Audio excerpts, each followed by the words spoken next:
porque es imposible interpretar la realidad que vivimos sin conocer cada uno de sus colores. Porque muchos son los tonos de la actualidad. Presentamos Matices. Una producción de Noticias Monumental. Hola, ¿qué tal? Muy buenas tardes, bienvenidos a Matices, este programa de Radio Monumental, que es una producción del Departamento de Noticias, en el que analizamos los temas que son noticia en Costa Rica y en el mundo.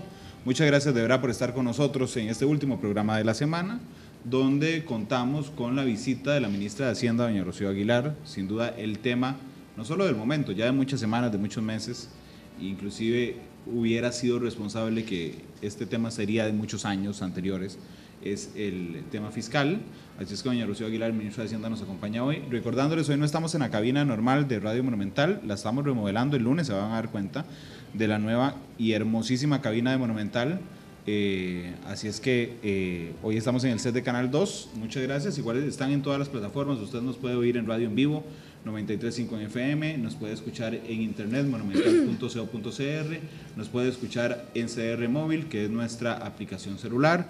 Puede seguirnos a través de Twitter en @monumentalcr y en unos instantes podrá seguirnos también a través de Facebook Live en Noticias Monumental. Así es que muchas gracias por estar con nosotros. Doña Rocío, bienvenida, ¿cómo le va? Todo muy bien, muchas gracias por la invitación. Todo muy bien. Yo siempre le digo, cuando me la topo afuera y al aire, que usted es una persona súper positiva. Porque todos estamos preocupadísimos por el tema fiscal y la ministra de Hacienda, encargada de las finanzas del país, me dice, todo bien. Bueno, yo soy una persona muy positiva, efectivamente, y entiendo que estamos en un momento complejo, pero me siento muy positiva de que vamos a lograr salir adelante. Podríamos hablar, doña Rocío, en términos macros, ¿cuál es el momento hoy, 26 de octubre, de las finanzas públicas? De las finanzas públicas, al día de hoy tenemos necesidades para el 31 de diciembre por el orden de unos 1.700 millones de colones. Ya hoy concluimos el segundo día de canjes y estaremos comunicando la información a lo largo de la tarde, pero es una información que yo mencionaría que es muy positiva, porque de los contratos que se pusieron, de las emisiones que se pusieron a disposición para si las entidades tenían interés de hacer un canje, logramos un porcentaje interesante que nos permite reducir la presión, sobre todo del año 2019 y 2020. De aquí al 31 de diciembre necesitamos 1.700 millones. Es correcto.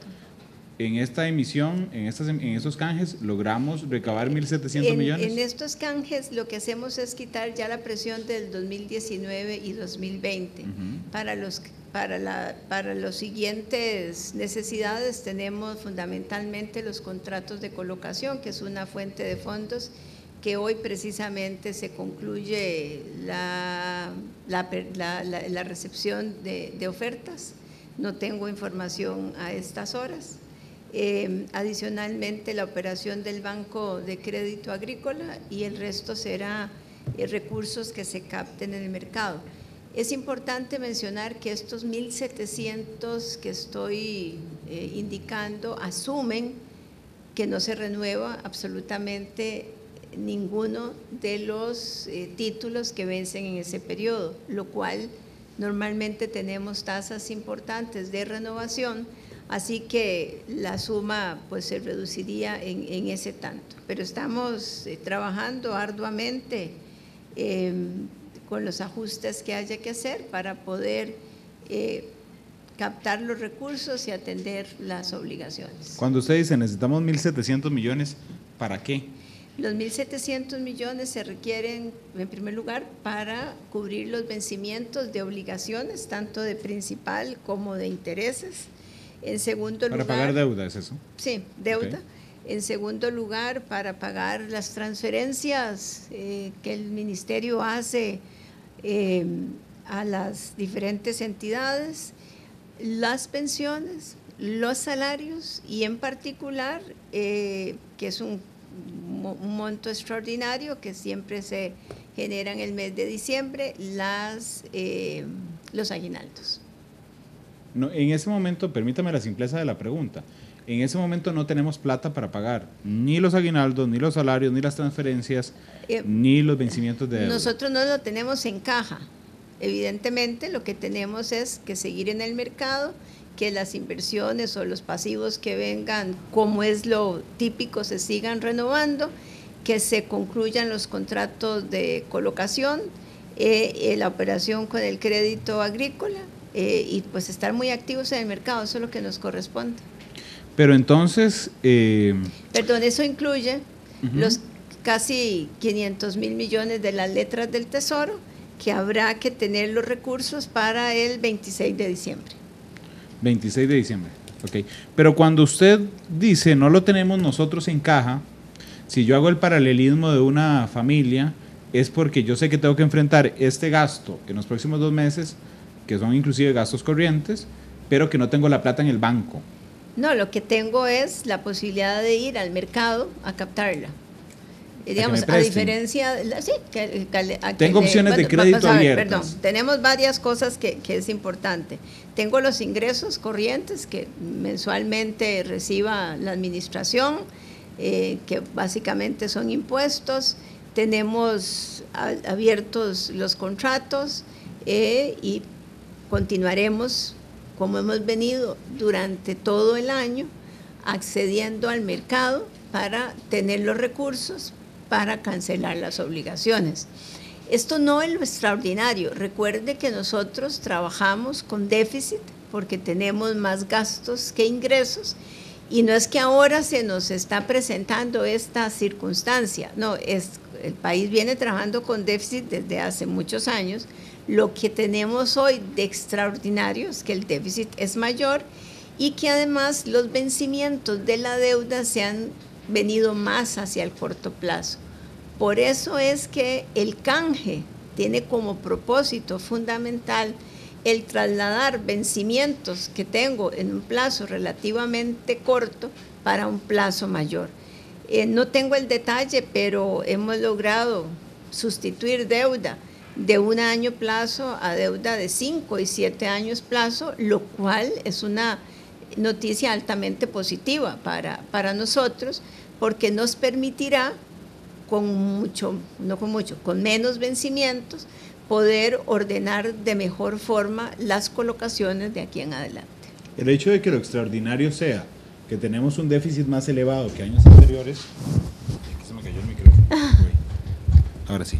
El hecho de que sea que tenemos un mayor déficit de los años anteriores, ¿le mete más presión, doña Rocío, a la obtención de fondos? Hay dos cosas, hay temas que generan más presión y otros menos presión.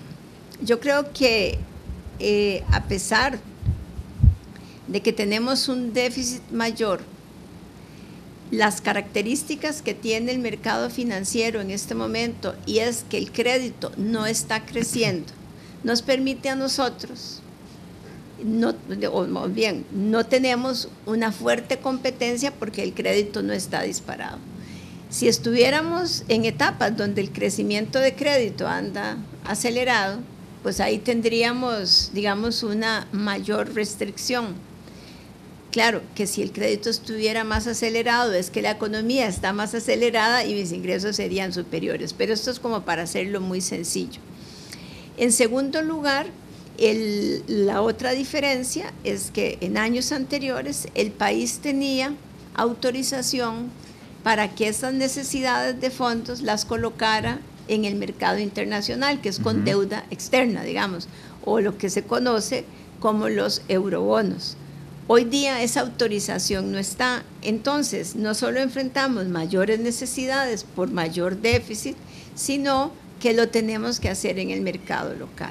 De ahí la importancia de que, aprobada la reforma, de inmediato podamos solicitar la autorización para que las necesidades, que son más grandes todavía en el año 2019, se puedan en parte suplir con mercados internacionales. Pero esto no lo vamos a hacer, digamos, o para hacerlo requerimos efectivamente que la reforma quede aprobada en este año 2018. Doña Rocío, el problema fiscal ha traído soluciones, todos tienen una solución para el tema fiscal, pero hay dos extremos de soluciones. Hay unos que dicen, como los sindicatos en huelga, señores, aquí no pasa nada, simplemente si no se aprueba el plan fiscal, seguimos exactamente igual, disminuyamos las pensiones de lujo, disminuyamos entonces algunos gastos superfluos y el país está listo. Ese es un extremo. Y hay otro extremo que dice esto es un desastre, vendamos las instituciones del Estado. Sí. ¿Qué le parecen esos dos extremos, doña Rocío? Vamos a ver, para empezar, vamos a ver, sin criticar cada una de las recetas. Puede criticar, usted es la ministra de Hacienda. Para nada más eliminar la crítica. Ninguna de estas dos cosas se puede contar con ellas en el corto plazo. Y lo cierto es que además de las necesidades que tenemos nosotros de largo plazo, tenemos necesidades de corto plazo. Ejemplo, estos 1.700 millones de colones, más los más de 5.000 millones que vamos a requerir en el próximo año. Entonces, las pensiones de lujo. Bueno, hace que escasas 2 semanas creo que estuvimos en la vista en la Sala Constitucional. La semana pasada, de hecho. Pasada. Es que el tiempo se va muy rápido, pero es la semana pasada. Sí, la semana pasada, si es que esta está terminando, tiene razón. Estuvimos y es una acción que habrá que esperar que se resuelva para poder que esas pensiones denominadas de lujo se puedan realizar, porque no lo podemos administrativamente hacer. Algunas veces perdemos de perspectiva que digamos que la administración para su accionar requiere, en algunos casos, de la ley, ¿verdad? Digo, siempre está dentro de la ley, pero de reformas que son de carácter legal, y que veamos, por ejemplo, el caso del 208 bis, en vía rápida ya llevamos un año. Sí, de guarde fuera vía sí, convencional. Entonces, no, esto no lo podemos dejar de lado. Hay soluciones que parecen mágicas, que parecen automáticas, pero cuya implementación pasa desde por tener un proyecto de ley, por tener la aprobación en la Asamblea Legislativa y ejecutarla. Volviendo a este caso de las pensiones, esto fue una decisión de hace 20 años y todavía se está discutiendo. Entonces el país ha pasado 20 años en la discusión de un límite a las pensiones y no lo ha logrado. Entonces no nos olvidemos que no son decisiones de carácter administrativo. Las decisiones de carácter administrativo que se han podido tomar, nosotros las hemos tomado y son decisiones que nos han permitido generar ahorros en el 2018 y además presentar un presupuesto del 2019 básicamente sin crecimiento. Quedémonos en ese primer extremo. En ese primer extremo, doña Rocío, como usted lo ha explicado esta tarde, resulta que a uno se le antoja muy fácil de entender. Porque es que tanta gente no entiende que no basta no pasar nada y bajar las pensiones de lujo. Porque bueno, vamos a ver, posiblemente no tienen por qué, digamos, conocer lo que es la dinámica del proceso decisorio de la administración pública, ¿verdad? Pero ¿cuántas veces lo ha explicado usted? Bueno, por eso lo hemos explicado muchas veces y alguna gente lo entiende y otras personas, aunque lo entiendan por conveniencia, prefieren no entenderlo, ¿verdad? Que ya estamos, digamos, frente a otro grupo. Caso clásico, la gente dice, con esta reforma se van a bajar los salarios, que creo que lo comentábamos un día de estos.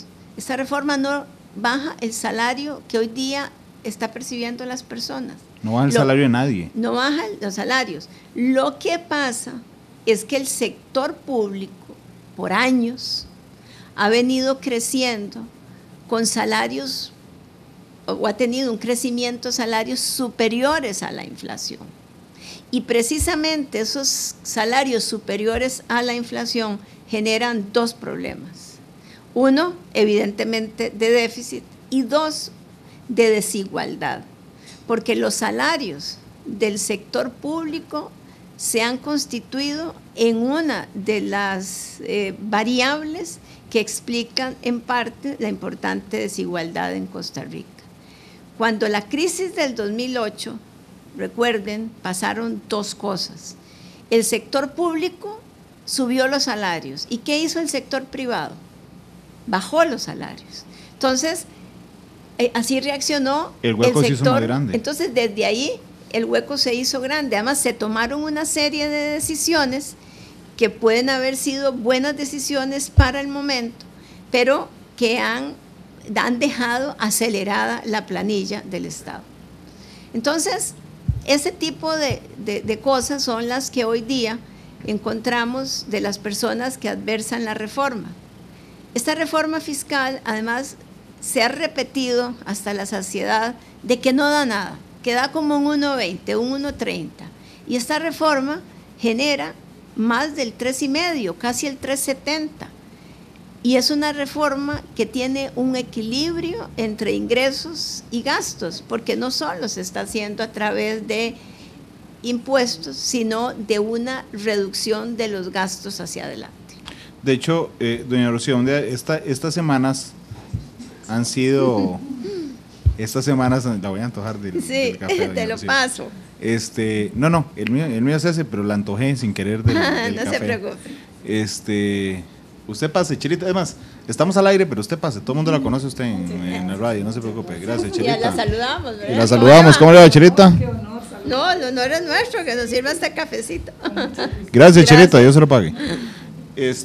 Doña Rocío, le decía que en las últimas semanas han surgido estudios muy serios de entidades independientes y autónomas, que esta palabra está de moda, pero digamos autónomas en lo político, porque resulta que hay una empresa privada, por ejemplo, un día eso estaba Alan Saurio con nosotros aquí en Noticias, el socio director de Deloitte, y Alan me decía, hicimos un estudio, de hecho la venían de hacer, esta reforma resulta que está en 1.3, si no me falla la memoria, los ingresos vienen de ingreso, y de recorte de gastos 2.60 y pico %. Por ahí más o menos. Entonces decía él, para mí, y lo dijo al aire, es falso llamar a este proyecto un paquete de impuestos, porque resulta que el peso del gasto es casi el doble que el impuesto. Okay, eso fue un día. Al día siguiente, que estaba conmigo don Eduardo Olivario en Matices, viene el estudio de la Universidad de Costa Rica, que dice, bueno, señores, cuando agarramos en todo completo el plan fiscal, resulta que es progresivo. Resulta que está enfocado hacia las personas que más tienen, y además el peso sobre el gasto es muchísimo más que sobre el ingreso. Y eso viene un estudio del Banco Central, un criterio del Banco Central, que también el Banco Central dice, sí señores, el paquete fiscal se basa 2.82 en 2.6, perdón, en recorte gasto, 1.3 en ingreso. Entonces, ¿por qué hay tanta gente diciendo a esta altura, cuando surgen todas las informaciones, doña Rocío, que esto es un paquete de impuestos, cuando claramente tiene impuestos, por supuesto, el IVA y renta, pero la tajada que se consigue del gasto y particularmente del capítulo 4, que es el de empleo público, que tiene que ver con remuneraciones y regla fiscal, correcto. Sí, ahí se consigue la mayoría de los recursos. Así es. Además, yo lo pongo de la siguiente manera. Una reforma fiscal normalmente va a generar ingresos que le permiten al Estado seguir operando de mejor manera. Así que la pregunta es, ¿por qué las instituciones públicas o los empleados públicos, cuando esos ingresos van a permitir una mejor, digamos, funcionamiento del Estado, se oponen? O sea, ¿dónde ha visto uno que sea el sector público el que se opone a una reforma fiscal? Yo creo que en ningún lado. ¿Solo aquí? Solo aquí nos hemos encontrado con la sorpresa que tenemos al sector privado casi en una coadyuvancia para apoyar la reforma. Y por otro lado, al sector público opuesto a la reforma. Bueno, la razón de esa oposición es que esta reforma tiene un equilibrio entre ingresos y gastos, sin que lo que venga por el lado de gasto implique que los empleados vayan a perder un solo derecho adquirido. Así de sencillo. ¿Por qué sigue el sector o algunas empleados en huelga, porque me parece que además no les han dado la información completa. No sé si los líderes en alguna medida también les han dado, no quisiera decir engañado, ¿verdad? Pero ¿por qué? No, porque no sé cuál haya sido la mecánica, pero los funcionarios no van a perder su salario. Lo pueden llegar a perder, obviamente, si declaran la huelga ilegal y hay que rebajárselos, pero hoy por hoy esta reforma no afecta en ninguna medida. El caso, por ejemplo, de la Corte. Esta reforma, en sus más de 150 artículos, o 148 creo que son, no toca cuántos tribunales hay, no entra a la materia jurisdiccional en lo absoluto, no quita tribunales, no le quita funciones, no le agrega funciones al Poder Judicial. ¿Y cómo se puede concluir de ahí que eso va a tener efecto en la operación y mantenimiento? Bueno, eso solo se puede concluir porque o nos equivocamos en el análisis o porque estamos defendiendo de alguna manera una serie de privilegios, usemos la palabra, de que se han venido gestando durante muchos años y a los cuales el país no les entró oportunamente. Entonces, pero ya hoy no puede el país seguir soportando esas cargas. Porque son incómodas, señor Rocío. Vamos a ver, yo entiendo por qué usted no me va a decir hoy que alguien engaña a la gente, porque ahí está hablando de la motivación. Yo entiendo eso. Eso sería un juicio de valor que no me corresponde a mí. Sin embargo, señor Rocío, los hechos tienen dos posibilidades. O son verdad o son mentira. No hay matices, ahí no hay matices. Aquí no hay matices. En el programa sí, aquí. Pero ahí no hay matices. Las cosas son o verdad o son mentira. Okay. El mito, una y otra vez reproducido en las calles, particularmente en la huelga, de que esta reforma afecta al salario público, y lo recorto de una vez, es mentira. Es falso. Dele, es un sinónimo, falso. Es falso. Que cambia hacia adelante, que los salarios no van a crecer de manera exponencial. ¿Por qué crecían exponencialmente? Porque se habían gestado una serie de pluses a lo largo de los años que se convirtieron en pluses automáticos y además como un porcentaje del salario base. Entonces, aunque uno ajustara de una manera moderada el salario base, de manera automática el resto de pluses aumentan. Es como que Central de Radio llegue hoy en la tarde y me diga, mira Randall, tu salario ha venido creciendo muy rápido en los últimos años, mucho más que las utilidades que está generando la empresa, así es que tu salario va a seguir creciendo, pero de una manera más lenta. Así es. Eso es lo de los empleados públicos. Usted no va a recibir ni un 5 menos. A usted no se le va a quitar de los derechos que ya tiene adquirido absolutamente nada. Las anualidades que se le pagaron, a las tarifas que se le pagaron, van a seguir siendo parte de su salario. No se está modificando absolutamente nada de eso. Que sí se está modificando y sí es importante, que en adelante no puede cada entidad generar un plus, porque se le ocurre que va a generar un plus, se requiere para eso de ley, y es la única forma de poder ordenar eso hacia adelante.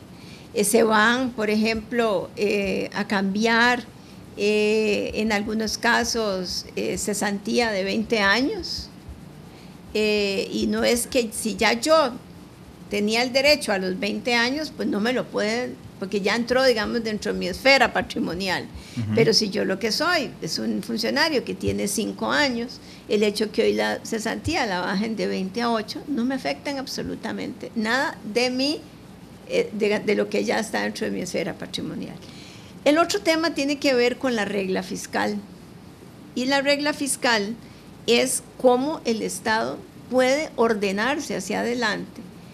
Porque nosotros no solo crecemos por los pluses, sino porque durante muchos años la Asamblea Legislativa va generando leyes y en esas leyes va generando derechos, que eso es extraordinario para el país, pero los derechos están normalmente vinculados o al Producto Interno Bruto o a los ingresos tributarios. Claro. Entonces hace que hoy, que yo tengo ingresos de impuestos, por ejemplo, del 12.8% del PIB tenga obligaciones legales y constitucionales del 12%.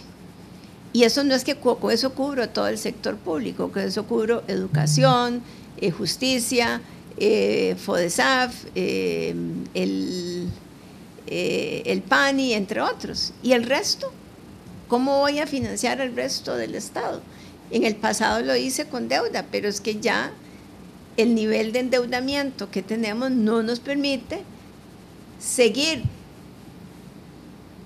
operando como lo estamos haciendo hoy día y además transfiriéndole a las siguientes generaciones semejante endeudamiento. ¿Qué es lo que han hecho las últimas generaciones, por cierto, particularmente de partidos políticos en el poder? Doña Rocío, el plan fiscal, usted lo ha dicho muy claramente, entonces no toca salarios, lo ralentiza su crecimiento y esa es la verdad. Usted me dijo, cualquier otra cosa es falsa porque eso es lo que dice el proyecto. Hablemos, sí. Perdón, nada más, ¿qué otro ha sido, digamos, un tema controversial? Es la famosa incentivo o anualidad, que no es un incentivo que por el mero transcurso del tiempo yo me lo gane. No, hoy sí es. Bueno, por eso, pero así se ha interpretado, pero así no es.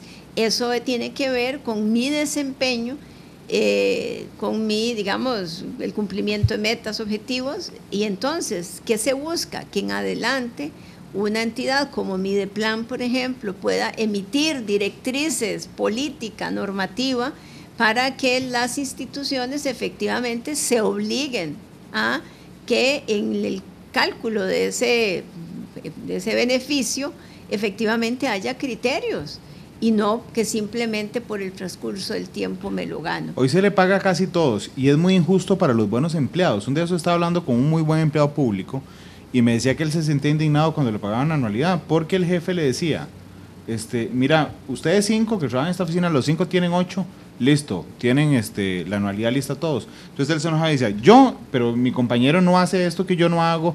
Me decía, todos tienen 8, usted tranquilo, todos van a recibir la anualidad. Eso es lo que está pasando. Así es. Y entonces, sí, primero, además, hay una responsabilidad de frente a los fondos públicos, ¿verdad? Segundo, yo creo que hasta para el mismo funcionario, tener la posibilidad de que se le evalúe y que además se le indique en qué áreas debe mejorar, debe ser algo positivo.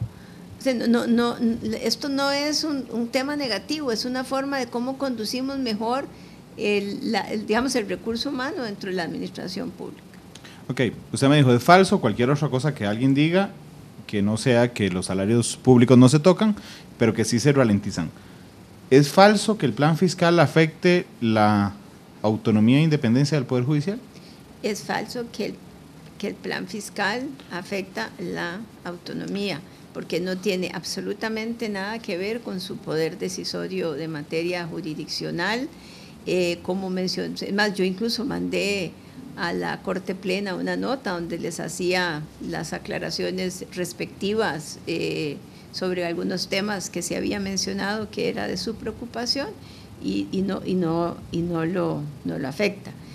Obviamente alguien puede empezar a hilar muy fino y dice, sí me va a afectar por, no sé, pero no porque haya un efecto, es que no toca, no toca el número de tribunales, no toca el número de empleados. Doña Rocío, pero... O sea, eso es como, no sé, me parece que se ha tejido alrededor de eso una historia que, bueno, incluso usted escuchó dentro del mismo grupo de magistrados personas que además con una enorme solvencia de carácter técnico defendieron por qué esto no tenía un efecto en la autonomía, sí. no porque opinaran si tenía o no, sino por qué razón no lo tenían.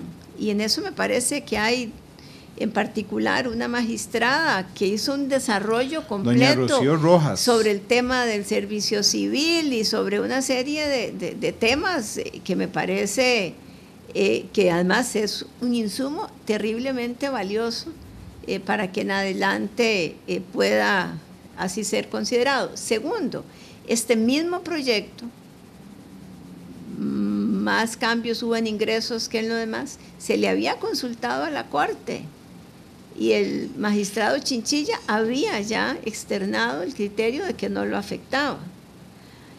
Hay resoluciones,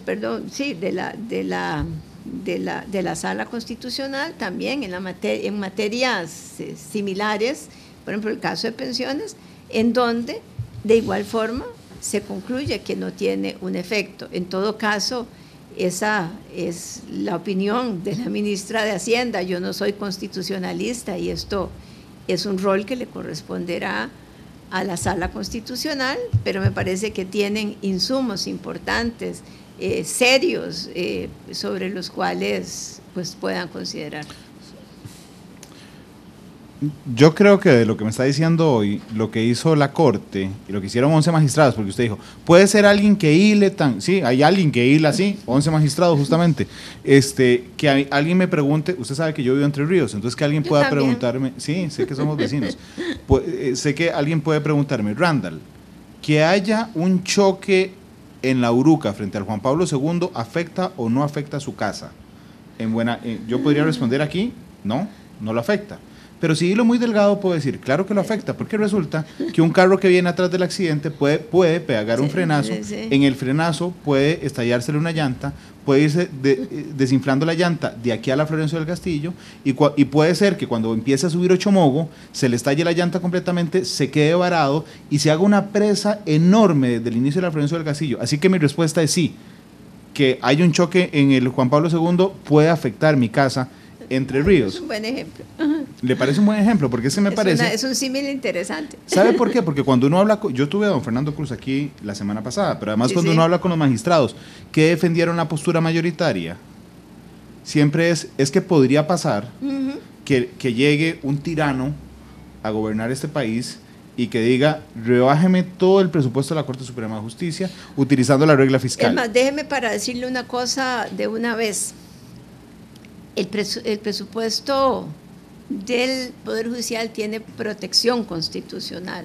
O sea, no hay una regla fiscal que lo pueda afectar, salvo que se haga una regla fiscal constitucional que tenga, digamos, el mismo rango. Número uno. Y es además, el 6% del PIB. Sí, y recibe un 50% más de lo que la Constitución previó que recibiera. Creo que es un 50% más y aquí esto es meramente referencial. Pero además la regla debe respetar el presupuesto anterior. O sea, si hoy día estaba en el 9, pues no puede bajarse. Lo que pasa es que igual que sucede con las remuneraciones, no podrá seguir creciendo de igual manera. En todo caso, hay varios temas que son los que activan o no activan la regla fiscal y tienen que ver fundamentalmente con el endeudamiento y el crecimiento del país.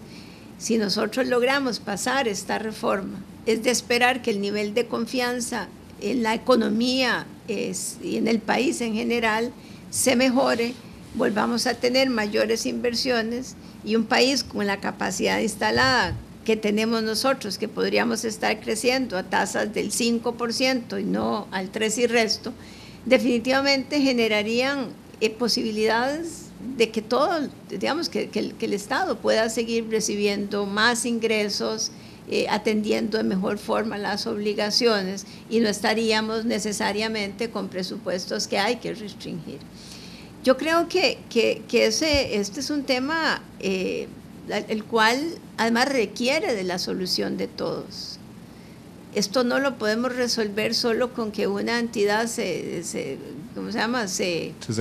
sacrifique. Esto requiere de la distribución de cargas de parte de todos en la zona de ingresos, en la zona de gastos, cómo limitamos el crecimiento hacia adelante, cómo tiene el país la posibilidad de ir a accesar los recursos que se requieren en los años venideros, no solo para atender la deuda, sino las importantes demandas de la sociedad. Esto no se acaba aquí, no podemos seguir simplemente solo atendiendo deuda. Este país tiene el derecho, digamos, de seguir creciendo, así que me parece que solo el cortoplacismo y el pensar que no nos va a pasar absolutamente nada, podría ser un argumento para defender este tipo de cosas. Sí, pero además pareciera entonces que los magistrados y algunos funcionarios del Poder Judicial, no todos creen que la independencia está basada justamente en poder definir sus remuneraciones, y dentro de un par de años entonces, si no aprobamos el tema fiscal, tendremos a la luz de los jueces un Poder Judicial súper independiente, resolviendo con enorme facilidad e independencia los embargos de los bancos. Esa es la gran paradoja, doña Rocío. Sí, hay un dicho que usan los abogados, yo no soy abogado, pero hay un dicho que usan los abogados para referirse a esos temas, que es: cúmplase la ley aunque el mundo se acabe. Sí. Vamos a ver, yo creo que hay que entender además que si no lo logramos resolver, ya la discusión no es cómo voy a ajustar, sino cómo voy a lograr repartir lo que queda. Y yo creo que es importante el mensaje. Esta reforma, si la logramos pasar de la manera ordenada en que lo queremos hacer, y cuando hablo ordenada es que es un ajuste que está en la parte de ingresos, está en la parte de gastos. Si no lo logramos hacer así, va a ser un poco a la fuerza, ¿verdad? Y a la fuerza va a haber que decirle, no quisiera usar solo el caso del Poder Judicial, a cualquiera de las instituciones que defienden a ultranza estos temas, sí, usted sigue siendo independiente, pero juéguesela con esta cantidad de dinero. O sea, porque no hay. Porque no hay. Ese es el mensaje. Usted distrúyala como quiera, pero eso es lo que hay y no hay más que eso. Entonces, con ese dinero, siga usted protegiendo, cumpliendo además su función, porque la función hay que cumplirla, sus obligaciones. Claro, en el caso de unos es impartir justicia, otros es educar, otros es seguridad, otros es la salud, con esos recursos. Pero entonces es como plantearles el futuro, y particularmente yo sí le hablo directamente a los magistrados de la Corte Suprema de Justicia, es plantear el futuro de que si esto no pasa, entonces va a llegar un momento en el que en un medio de un estado de emergencia… Pero con toda la autonomía e independencia. Claro, le digamos al Poder Judicial, ya no le podemos dar el 6% del PIB, no porque no queramos, sino porque el 6% del PIB se convirtió en una cosa rala completamente, así es que aquí es todo me sea independiente, pero no tiene plata. Vamos a ver, le puedo dar el 6%, pero de un PIB más pequeñito. Por eso, muy raro digo, es el término del que ahora que tengo la taza de café aquí. Sí, sí. Bueno, sí, tenemos un PIB que es una miseria, y entonces tome el 6% de la miseria. Yo no quisiera concentrarme solo en el Poder Judicial. A mí me ha llamado poderosamente la atención que varias instituciones públicas han adversado o han emitido algunos criterios desfavorables. Y eso es un punto que a uno le parece que solo se puede hacer producto del desconocimiento, que sin esta reforma lo que se está defendiendo va a ser meramente teórico, porque no van a tener los recursos para poder operar como lo están haciendo hasta este momento. Bueno, vamos a tener un Poder Judicial independiente y un Estado fallido en lo financiero. Va a ser el Poder Judicial de Costa Rica independiente y una Costa Rica que no exista. Por eso usted me dijo al inicio, yo le veo muy optimista. Bueno, es que yo sigo creyendo que este país… Y aún no entiendo cómo, señor Rocío. Este país tiene que tener la capacidad. Tenemos personas, ¿cómo se llama?, bien formadas, inteligentes, que están al frente de estas decisiones y que deben además, y que creo que son personas que deben entender que lo que se trata es defender la sostenibilidad hacia adelante para que podamos tener el país próspero que todos soñamos. Yo sé que usted no quiere concentrarse en el Poder Judicial, pero los 11 magistrados que votaron esto son inteligentes, preparados, informados, y entonces uno no entiende tampoco cómo no comprenden una explicación tan sencilla, doña Rocío. Vamos a las otras instituciones. ¿Cuáles otras les preocupa? No, usted me dijo, el Poder Judicial es una. ¿Cuál vamos más? A ver, las otras instituciones, no quisiera usar el tema que me preocupa. Evidentemente, en este proceso la que puede tener una incidencia sobre si cuántos votos se requieren o no para este segundo debate es la decisión respecto a si hay un efecto o no en la operación y funcionamiento, lo cual tampoco quiere decir que no hay proyecto, ¿verdad? Yo sigo optimista, tenemos un proyecto que está vivo, que está dentro de un proceso que es normal en la formación de la ley nuestra, que es entre el primero y segundo debate una consulta de constitucionalidad. Lo que sí esperaría es que ojalá no haya que tomarse todo el plazo de la consulta, porque el tiempo sí es una variable que se va haciendo cada vez más y más crítica.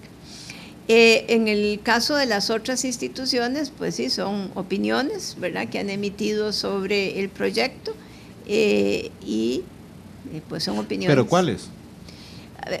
Leía un día de estos como un porcentaje alto, no sé, 50, 60% de las instituciones no adversaban, vamos a usar, no quiero usar esa palabra. Dicen que sí les afecta. Tenían, digamos, la opinión de que sí las afectaba. Bueno, es como que usted haga una encuesta hoy en la calle y le pregunte a los costarricenses si le va a afectar el plan fiscal. A todos nos va a afectar el plan fiscal, eso es innegable. A todos nos va a afectar positivamente. No, porque vamos sin a plan ver, fiscal, perdón. Sí, yo creo que la encuesta sí es importante. Sin plan fiscal, los efectos van a ser más rudos, digamos, en general, que con el plan. El plan lo que busca es cómo poner al país en orden, cómo empezar a sanear las finanzas, cómo poder ser más equilibrados entre los ingresos y los gastos y cómo detener esa trayectoria que tiene la deuda, que hace que, por supuesto, cada vez sea mucho más complejo y tenga que destinarse más de la mitad del presupuesto a pagar deuda. Eso va a afectar. Nos va a afectar a todos, menos que si no se aprueba. Así es. Porque hay una afectación. De hecho, permítame hacer una metáfora respecto a esto también. Me gusta, sabe que a mí me gustan mucho las metáforas. Pero digamos que vamos en un autobús hacia un guindo, doña Rocío. Ajá.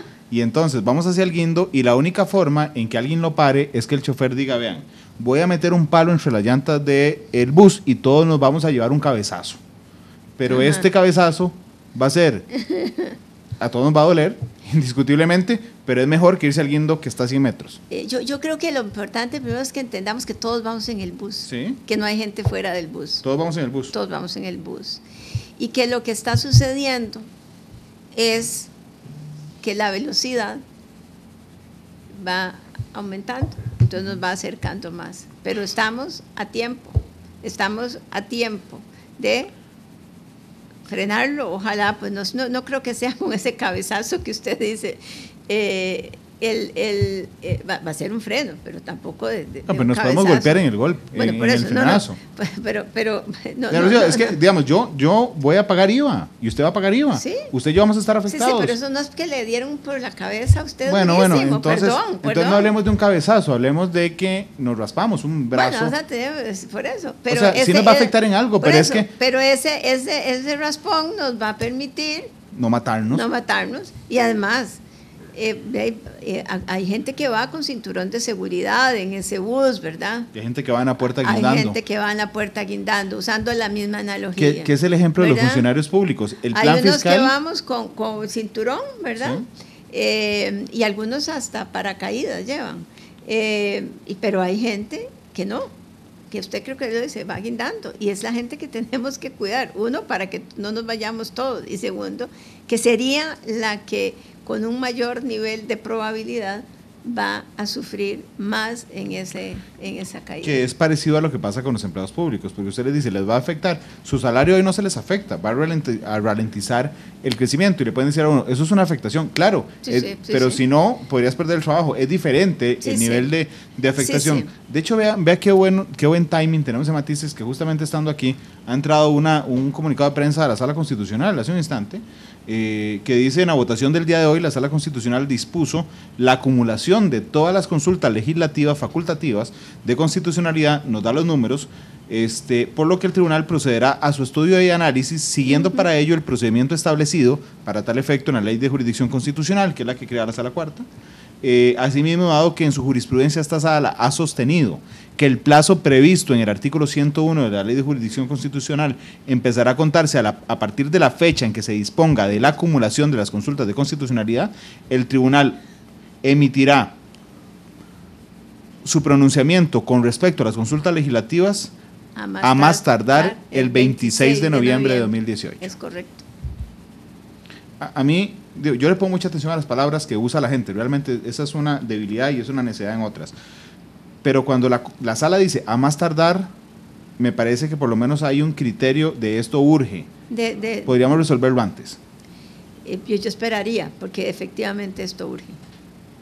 Y el otro tema también que acaba de pasar, porque a todos nos dejó pensando, algunos de acuerdo, otros en contra, una decisión del Tribunal de Trabajo que decía, regresen a trabajar, la huelga en la Municipalidad de Santana es ilegal, pero no se les rebaja salarios.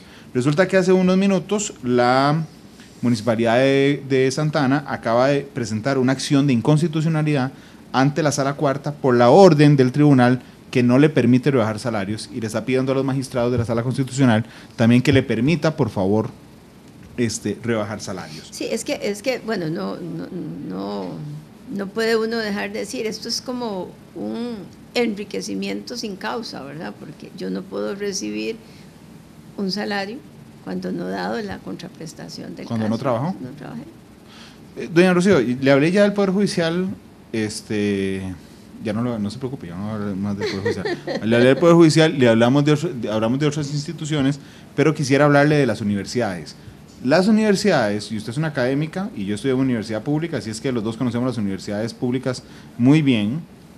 Las universidades dicen que no quieren nada que afecte su autonomía en términos concretos. Sin embargo, igual que como usted empezó en una respuesta que me dijo, la gente no tiene por qué entender. Cuando la gente, uno le dice, bueno, es que la plata de la UNA es de la UNA y salió del FES y no puede volverse a la caja única, realmente dice, a mí eso no me importa, lo que me importa es que el Estado nos está pidiendo un sacrificio y el mismo Estado, la SU, gastan un montón de plata. ¿Cómo entendemos esa contradicción? Bueno, vamos a ver, yo creo que al igual que lo mencionamos en el caso del Poder Judicial y quizás casos como la Caja, que creo que es otra, uno no debe confundir la autonomía universitaria con una libertad de gobernarse, digamos, casi que como quiera. Esa autonomía debe proteger básicamente el derecho que tienen las universidades a definir y a decidir acerca de su razón de ser, que es básicamente la enseñanza, la investigación. La libertad de cátedra. Es libertad de cátedra. Jamás querría uno que un gobierno llegue y dice, mire, usted ahora va a dar esta carrera o va a dar esta otra. Y eso yo creo que lo llevamos casi que en nuestro ADN, o sea, nadie siquiera imaginaría algo diferente.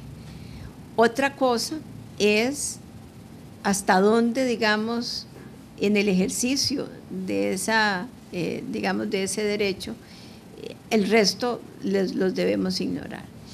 Aquí básicamente a las universidades tienen el financiamiento por parte del Estado y constitucionalmente también así está previsto. Han recibido en buena medida los recursos que requieren. Lamentablemente, en algunas oportunidades, por determinadas razones, no se gastan todos y quedan en superávits.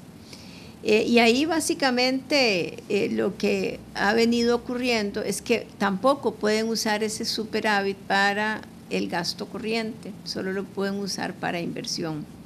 Entonces yo creo que ahí ya el país debe empezar por plantearse algunas reformas para que en circunstancias especiales como las que hoy día vivimos, parte de esos superávits se puedan usar para restar la transferencia que hay que hacer por parte del Estado. Yo no dudo que la UNA esté cumpliendo la ley, por ejemplo, pero me parece que la ley es muy lógica.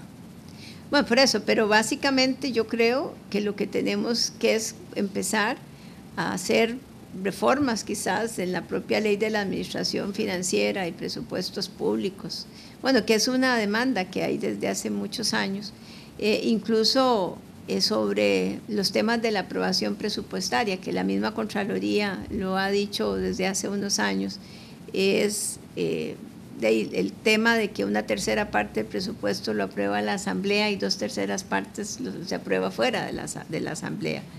Y lo otro, hay un principio que yo me encontré hace un tiempo en ley española, que se llama el principio de lealtad financiera. Y es un principio que fundamentalmente, si bien considera que hay autonomías, y sobre todo se refiere, digamos, a países o a situaciones donde hay comunidades autónomas, etcétera, que si bien hay autonomías, ese principio lo que hace es que no puede ser que en razón de mi autonomía yo genere un efecto negativo y en perjuicio del resto. Y yo creo que nosotros deberíamos, con toda esta manera en que estamos organizados, llevar ese principio casi que a nuestra normativa, ¿verdad? Como esa lealtad.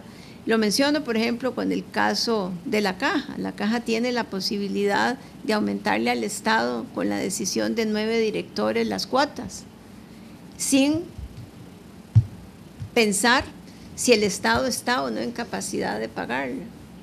Si nosotros tuviésemos principios como ese que yo llamo de lealtad financiera, sería un análisis crítico que debe hacerse de previo a transferirle una obligación de ese tamaño al Estado, a sabiendas que no está en posibilidad de pagar. Hemos hablado casi 40 minutos de uno de los escenarios que le planteé. El otro escenario extremo era cerremos instituciones. ¿Por qué no cerramos instituciones? ¿Por qué no vendemos activos del Estado? Aquí no se trata de cerrar instituciones. El reto que nosotros tenemos es de eficiencia del gasto. Entonces se trata cómo podemos seguir prestando los servicios con menos instituciones, pero no porque quitemos la función, sino porque podemos fusionar programas, instituciones, utilizar, digamos, mejor la capacidad administrativa del Estado y no que cada entidad por separado tenga toda una estructura administrativa, ¿verdad? Sino cómo podemos ser mucho más eficientes en una línea como esa.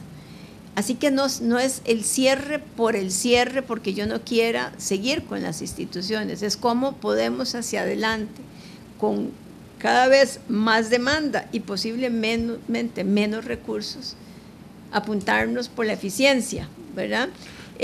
Yo recuerdo casos como en el sector social, donde de memoria había, no sé si 40 programas con duplicidades, no solo duplicidades respecto a programas atendiendo en algunas oportunidades a la misma población meta, o instituciones, diferentes instituciones llegando al mismo fin. Entonces, no se trata de que no se cumpla eso, sino de cómo lo hacemos de forma más eficiente. Esto está dentro de la programación de las fases siguientes para lograr una mayor eficiencia en el uso de fondos y para poder ir efectivamente consolidando el problema de nuestra importante déficit. Cuando usted me dice están las siguientes fases, ¿significa que el gobierno de la República está listo para que una vez se apruebe el plan fiscal, entrarle a la disminución de instituciones del Estado? Vamos a ver, el 31 de mayo pasado, cuando cuando me invitó a la Asamblea Legislativa a hablar del plan de gastos, ahí asomamos algunas ideas y posteriormente en la comisión que estaba viendo el proyecto de fortalecimiento, nos comprometimos con 2 proyectos o 2 iniciativas. Una, la reforma a empleo público, que es básicamente la reforma hacia adelante, con mayor implicación sobre todo a los nuevos funcionarios. Y segundo, la reforma del diseño institucional. Y es desde la primera pregunta, ¿tiene sentido tener 330 instituciones, quitando municipalidades, etcétera, y colegios, posiblemente, no sé si son 150. Tiene sentido, se necesita de 150 instituciones. Entonces, básicamente, esta es nuestra siguiente tarea. Empleo público lo habíamos prometido para junio del año 2019, después hubo un acuerdo para tener al menos un primer borrador en diciembre de este año, y la parte que tiene que ver con reformas institucionales nos comprometimos al año 2020. Esto no es nuevo, digo, esto forma parte de todo este proceso con el que nos comprometimos en el Congreso en busca de un proceso de fortalecimiento. Doña Rocío, permítame pasar al tipo de cambio. La situación fiscal nos está generando presión sobre el tipo de cambio. Hoy amaneció 2 colones más caro que ayer en la referencia del Banco Central, y estoy revisando las tasas en ventanilla y resulta que han subido a lo largo del día de manera importante. La más cara en este instante está en 606 el precio de venta. ¿Estamos generando presión sobre las tasas sobre el tipo de cambio? No tiene nada que ver. No, definitivamente este tema fiscal, que ya tiene mucho tiempo, pues genera en el mercado de un nivel de usar la palabra de preocupación respecto a cómo se va a resolver esto, y empieza a generar pues incentivos, ¿verdad?, de que mejor me protejo, me dolarizo, etcétera. Eso por un lado. Segundo, hay un tema que es que nosotros nos acostumbramos prácticamente a una estabilidad cambiaria. Y entonces cuando uno ve porcentualmente qué ha significado esto, tampoco es que estamos frente a una debacle, pero acostumbramos al mercado a que prácticamente el tipo de cambio no se movía. Entonces esto nos ha generado, primero, que entonces ante cualquier movimiento, voy a usar la palabra sobre reacción, pero el segundo tema que ha generado es una alta dolarización del crédito. Y la mayor parte de los deudores, personas físicas, para hipotecas, para vehículos, para consumo, hoy día tienen deuda en dólares. Entonces yo creo que permitir esta mayor volatilidad debería empezar, por un lado, a ayudarnos a todos a ser mucho más conscientes que existen riesgos cambiarios, que no es como creíamos, que no hay riesgo cambiario. Y yo creo que eso es una de las cosas que estamos en este momento viendo. Por supuesto que el tema fiscal genera una mayor presión, como genera mayor presión en tasas de interés. O sea, el tema fiscal no es algo que es aparte del resto de las cosas, es algo que puede ayudar o perjudicar, digamos, la percepción que se tenga del resto de las variables. Pero es la incertidumbre respecto a la aprobación del plan fiscal lo que dispara el tipo de cambio. Yo no me correspondería a mí hacer esa asociación directa. Creo que porque yo no tengo las transacciones, las cifras. Lo que sí le puedo afirmar es que la incertidumbre en general, ¿verdad?, de cuánto se va a aprobar, de que todo esto que ha pasado en los últimos días, la huelga, las resoluciones de los tribunales en la materia, la Corte con su decisión ha generado un mayor nivel de incertidumbre respecto a la viabilidad del plan fiscal. La gente entiende y sabe que el plan fiscal es necesario para iniciar el proceso de consolidación. Y si alguien viene y le pone otro obstáculo en el camino, pues inmediatamente genera incertidumbre. Las tasas de interés. ¿Están subiendo las tasas de interés ante esa incertidumbre? No, las tasas de interés están subiendo porque Hacienda necesita recursos para, como lo hablamos al principio, para poder seguir atendiendo las necesidades. Y vamos a tener que subir la tasa de interés a un nivel tal que los captemos. Pero además, recuerde que es que las tasas de interés internacionales también se están moviendo.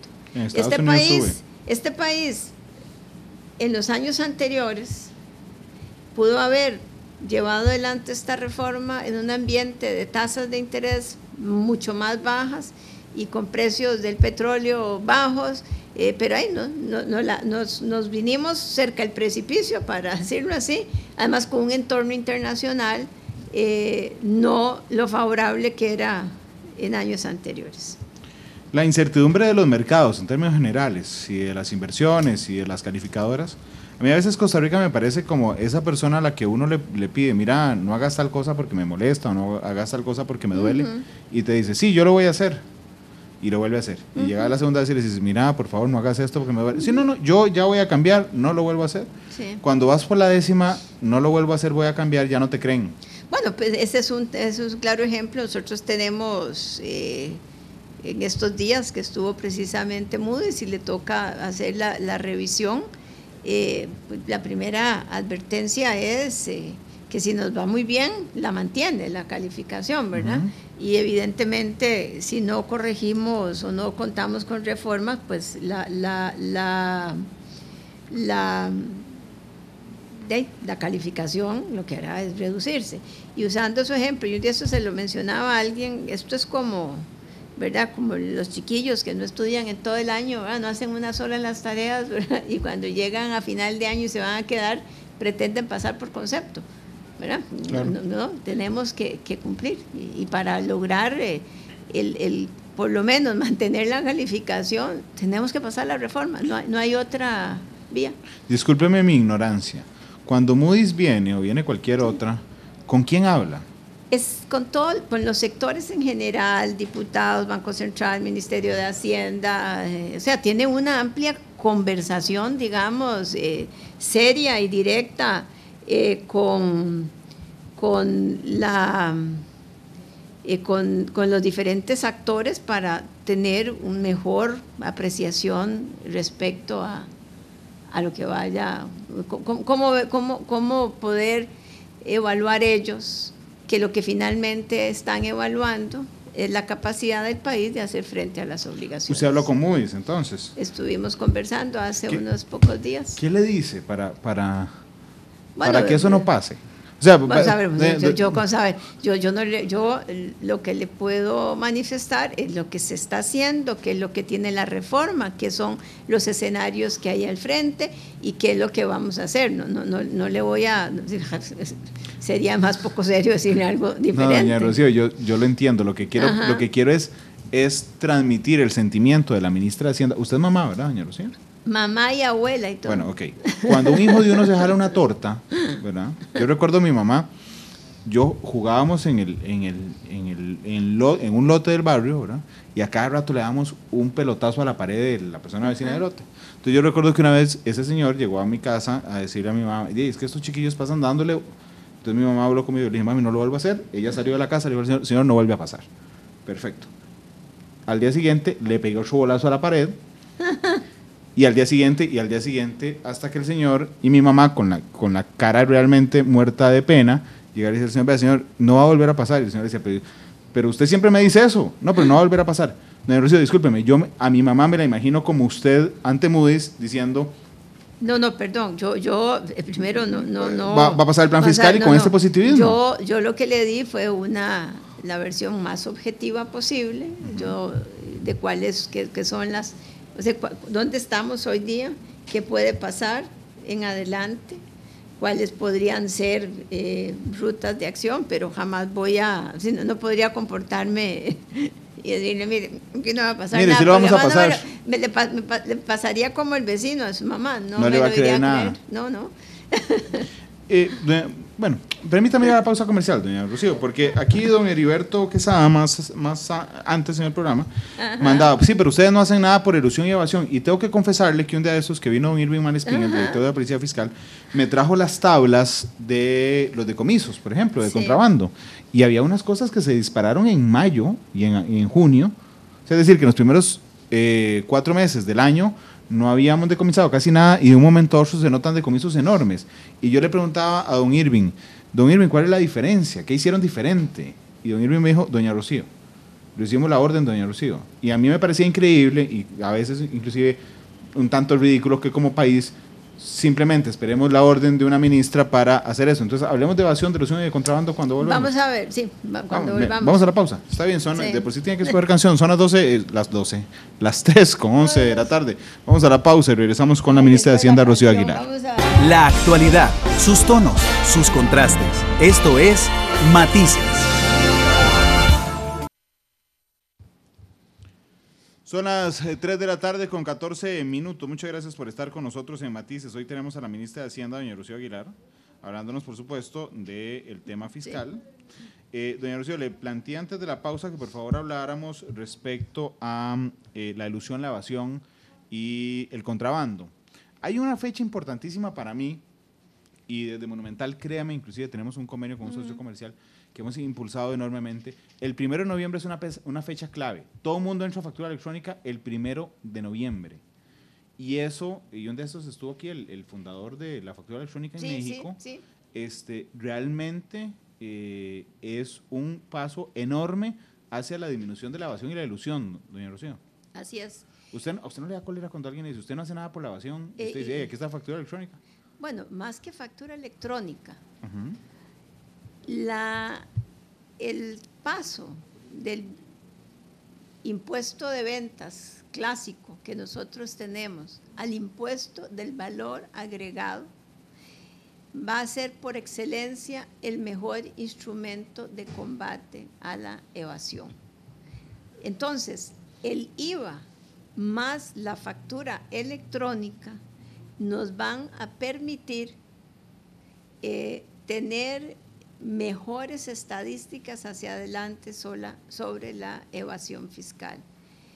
En segundo lugar, en materia de elusión, por supuesto, las reformas que se están planteando en este expediente también dan un paso importante para reducir la elusión a través de un cambio que se genera en una norma que se llama de subcapitalización, que tal vez no quedó como nosotros queríamos, pero que nos da una herramienta adicional.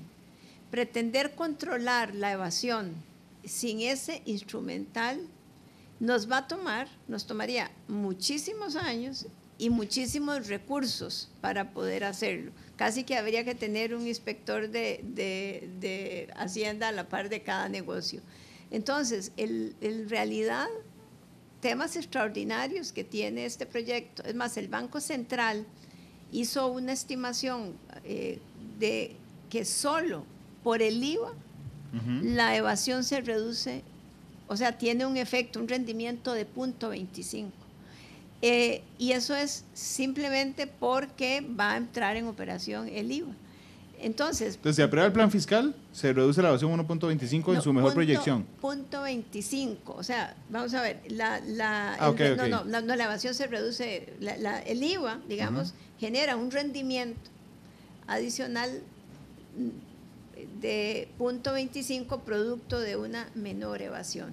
Pero la factura electrónica, las leyes de fraude fiscal aprobadas recientemente, o sea, todo este conjunto de herramientas son las que van a ayudar a reducir la evasión.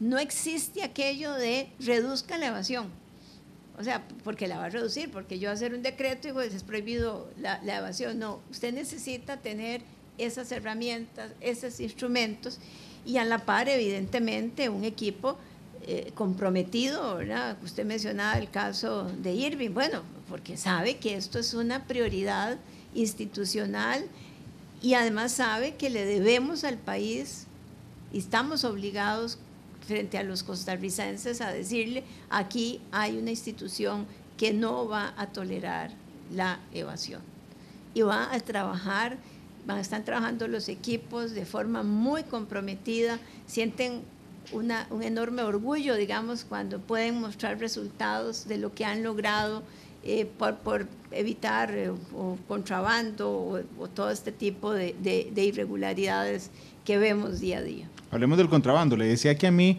la tabla que me trajo don Irving Malespín, el director de la Policía Fiscal, había cosas que yo le preguntaba, ¿esto está bien, don Irving? Porque resulta, recuerdo latas de frutas, creo que era, latas de frutas pasó 0 en enero, 0 en febrero, 0 en marzo, 0 en abril, 0 en mayo, 1.518.000 en junio. Yo le decía, ¿pero qué pasó aquí? Sí, sí. Y las partes de carros y la ropa, yo le decía, pero sí. ¿qué pasó en junio? Que aumentó la detección de contrabando.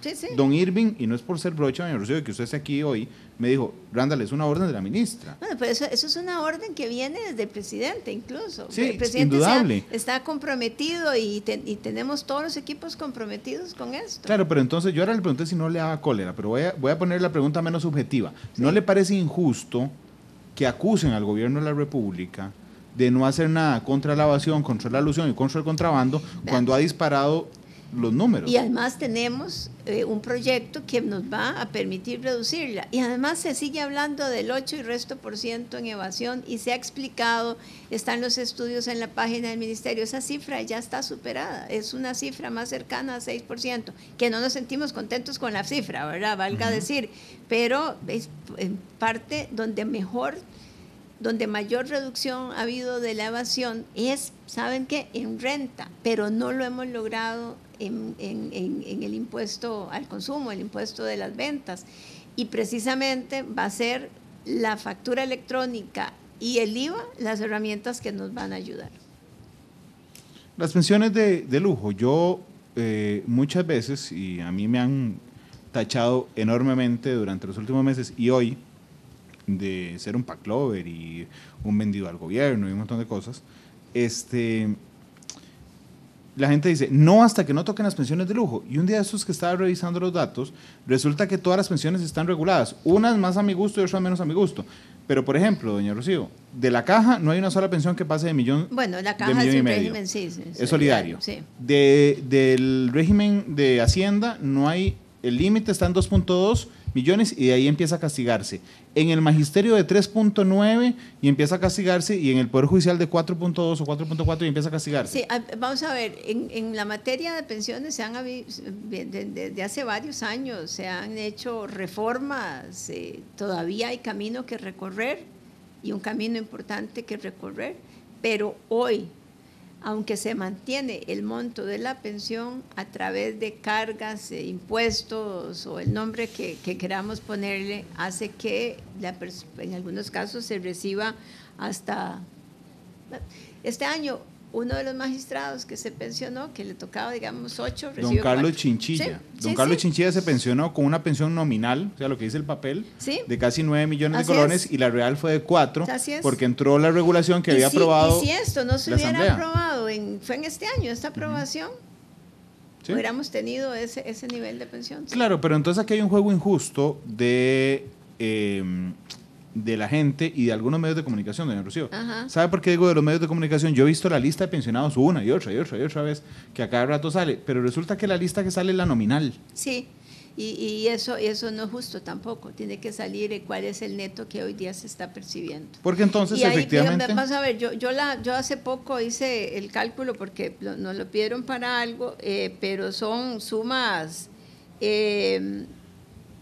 más o menos de 40, 30% que se reducen. ¿Cuánto tiene el dato, no sé si lo maneja, de cuánto a este gobierno logrado ahorrar o recabar de las pensiones de lujo? No lo tengo de memoria, pero todas las semanas en el Consejo de Gobierno incluso se aprueban procesos para ir a recuperar sumas que digamos que se han pagado de más en materia de pensiones, y hay un equipo, toda la gente de pensiones está trabajando de manera ardua. Esperamos, creo que para el 18 de noviembre, además, la decisión de la sala respecto a este límite a las pensiones. Creo que es el 18 de noviembre. Nos quedan 3 minutos. ¿Tiene algún mensaje para la gente que hoy aún tiene enormes dudas respecto al tema fiscal y que cree que esto es un paquetazo? Bueno, yo quizás lo que puedo reiterar es que esto es una reforma que busca la mejor distribución de cargas posibles. No solo es una reforma de ingresos, es una reforma de gastos y es una reforma que le permitirá al país seguir adelante en su senda de consolidación. Es una reforma que, como ha quedado debidamente documentado, acreditado, es progresiva, efectivamente hay sectores de la población que van a tener un efecto de carácter negativo y que se ha buscado compensar a través de, caso particular, de pensiones del régimen no contributivo, como una manera de poder mitigar ese impacto. Pero sobre todo, yo diría que el mensaje, uno, aún estamos a tiempo, usando su ejemplo de no irnos en el precipicio, pero que el tiempo que nos queda es corto, y si no tomamos, yo esto lo he hecho en los últimos días, me encantaría poder estar hablando con usted en un año de cómo el país logró tomar el camino correcto, que es el camino ordenado hacia la consolidación, y no que estemos hablando de los efectos complejos que podría traer una crisis. Vea lo que le decía respecto a la explicación constante de los términos. Rodrigo Chacón dice: Randall y señora ministra, ¿por qué usted no habla de reducción de gastos? Resulta que el plan fiscal tiene 2.82 de reducción de gasto y solo 1.2 de ingreso. Así es. Doña Rocío, finalmente, porque acabo de recordar, en el tema de la policía fiscal y el contrabando y esto, me encontré un proyecto perdido por ahí, un proyecto de ley para pasar la policía fiscal al Ministerio de Seguridad Pública. Vamos a ver, aquí lo que hemos hecho… no es un proyecto, usted es un proyecto de Otto Guevara. Lo que hemos visto es un trabajo coordinado, y efectivamente hemos coordinado esfuerzos y recursos para tener, digamos, efectos muchísimo más favorables. La policía fiscal no debería salir de Hacienda. Yo no vería por qué deba salir de Hacienda, salvo que alguien me demuestre que eso sería preferible a los intereses que persigue la policía fiscal. Doña Rocío, muchas gracias por venir. Encantada. Y nos vamos con una canción de Joan Manuel Serrat. Se equivocó la paloma. ¿Le puedo preguntar por qué esa canción? Porque me gusta mucho. ¿Porque le gusta mucho? Me encanta. ¿Le gusta Serrat? Sí, claro. Gracias, señora ministra. Hoy a las 7, la tercera emisión de Noticia Monumental. El lunes a las 2 de la tarde, Matices, hablaremos sobre bachillerato, que empieza la otra semana, por cierto. Son las 3 de la tarde con 27 minutos. Feliz tarde a todos. Hasta luego. Muchas gracias.